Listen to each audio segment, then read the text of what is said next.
Decíamos que hay dos tipos de estimación que podemos hacer: la estimación puntual y la estimación por intervalo. La estimación puntual es cuando tenemos una sola medida. Intervalo cuando tenemos un rango de valor.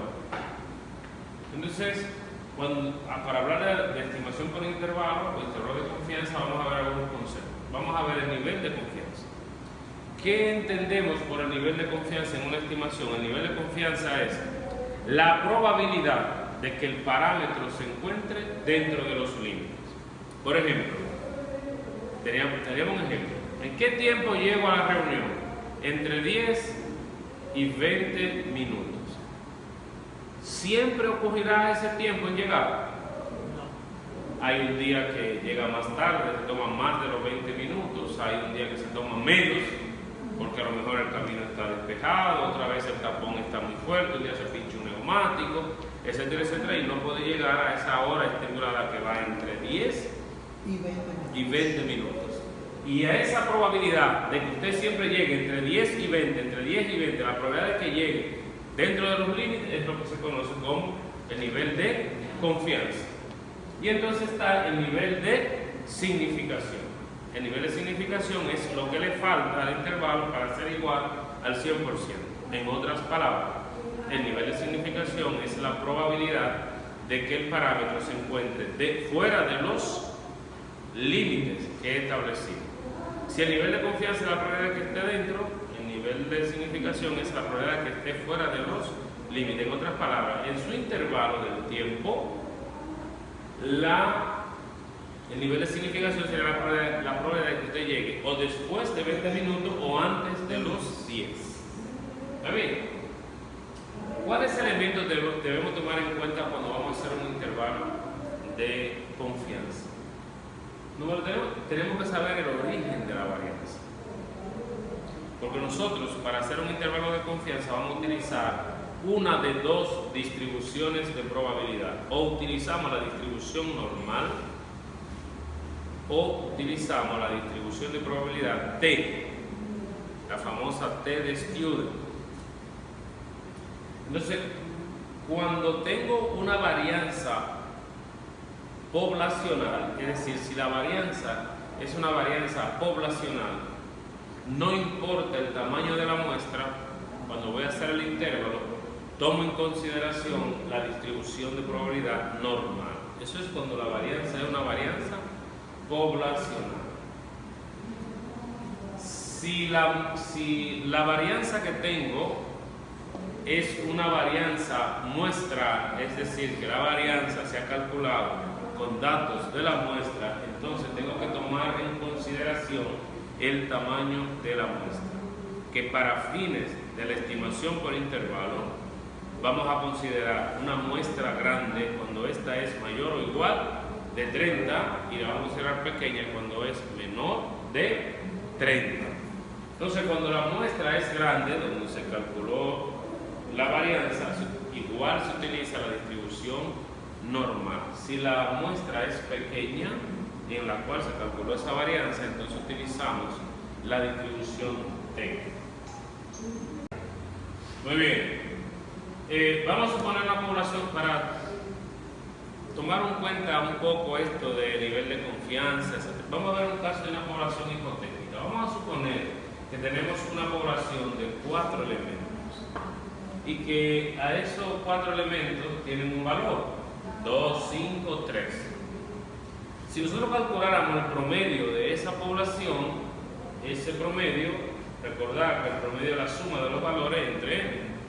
Utilizamos n mayúscula porque es una población, utilizamos mu precisamente porque es un parámetro. Por lo tanto, mu sería igual a ¿cuánto?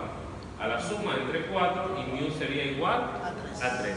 Vamos a suponer ahora que en lugar de 4 fue una población muy grande, que tomamos todas las muestras posibles. De esta población de 4, vamos a suponer que tomamos todas las muestras posibles y calculamos el promedio. Una muestra posible es ¿quién? A y B. Y en ese caso el promedio sería 2 más 5 entre 2 igual a ¿cuánto?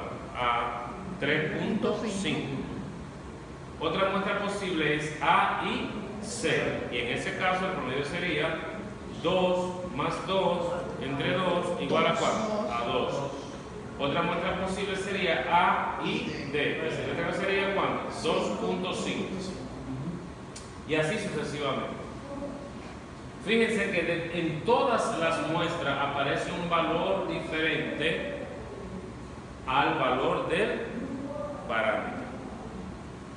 Entonces, cuando hacemos una estimación, en la mayoría de los casos, ese estimador difiere del parámetro, y esa diferencia entre el parámetro y el estimador es lo que se llama el error estándar del estimador. Error estándar del estimador. ¿Qué mide el error estándar del estimador? La diferencia esperada entre el parámetro y el estimador. ¿Cómo? Entonces, ahora miren qué curioso. Si yo sumo estos valores, y lo divido entre 6, fíjense que me parece. Es decir, el promedio de las muestras es igual al valor del parámetro. A eso es lo que llamamos un estimador insesgado. Por eso el promedio es una de las medidas de tendencia central. La única medida de tendencia central es el promedio, que es insesgado, que es eficiente y que es consistente. Cumple las 3 características. Por ejemplo, ¿qué hemos dicho nosotros? Tengo la variación en la muestra. Y ya sabemos que a esa variación es lo que llamamos el error estándar, ¿no? Pero ese error estándar del estimador, por ejemplo, el error estándar del promedio, ¿qué mide? ¿Qué mide el error estándar del promedio? El error estándar del promedio mide la diferencia esperada entre el promedio de la muestra y el promedio de la población.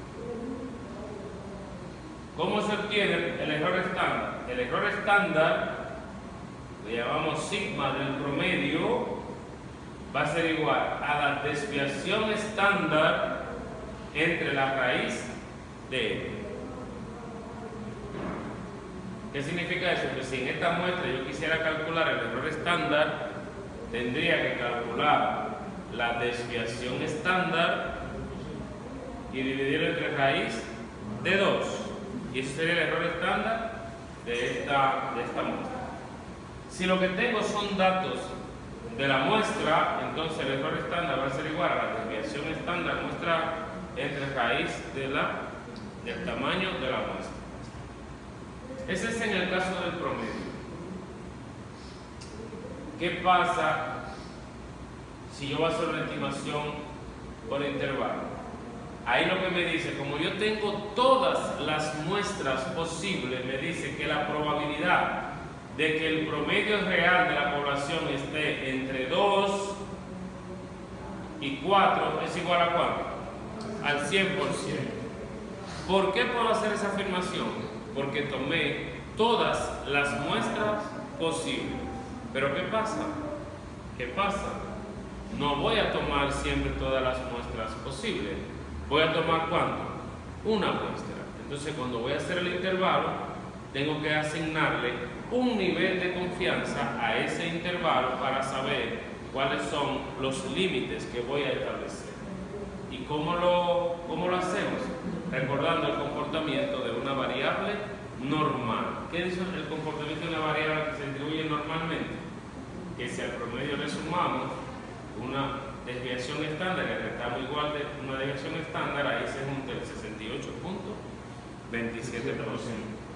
Que estos son los valores. Si yo quiero un nivel de confianza de 95%, ¿cuánto tengo que utilizar? ¿Qué valor de Z me garantiza 95.45% de confianza? Ah, bueno, 2 desviaciones estándar. Le resto 2 desviaciones a la izquierda y le sumo 2 desviaciones. Vamos a ver un ejemplo. Si yo voy a hacer una estimación por intervalo en el cual conozco la varianza poblacional. Conozco la varianza poblacional y voy a hacer una estimación por intervalo. La fórmula que vamos a utilizar del intervalo es que la probabilidad del promedio más o menos Z de alfa entre 2. ¿Por qué alfa entre 2? Porque ya hemos dicho que alfa es el nivel de significación, que es la probabilidad de que el intervalo esté fuera de los límites. Volvemos al caso aquí. Tengo un tiempo estimado entre 10 y 20. Entonces, hay una probabilidad de que eso suceda así. Y vamos a suponer por un momento que esa probabilidad de que ocurra entre esos intervalos es 90%. Si la probabilidad de que ocurra, de que llegue entre 10 y 20 minutos es de 90%, ¿cuál es la probabilidad de que llegue fuera de ese horario? ¿Cuánto sería? 10%. 10%. Pero ese 10% siempre va a llegar por encima de los 20. No, puede ser por debajo. ¿Siempre va a llegar por debajo? No. Si es simétrico, entonces aquí habría ¿cuánto? Un 5%, por aquí habría un 5%. Entonces el nivel de significación es alfa y por lo tanto alfa es igual a 10%. Alfa entre 2 sería ¿cuánto? Un 5%. Por eso, cuando vamos a buscar el valor de la distribución normal, para buscar el valor de la distribución normal, vamos a dividir a alfa entre 2. Es una distribución ¿cómo? Simétrica. ¿De acuerdo? Muy bien.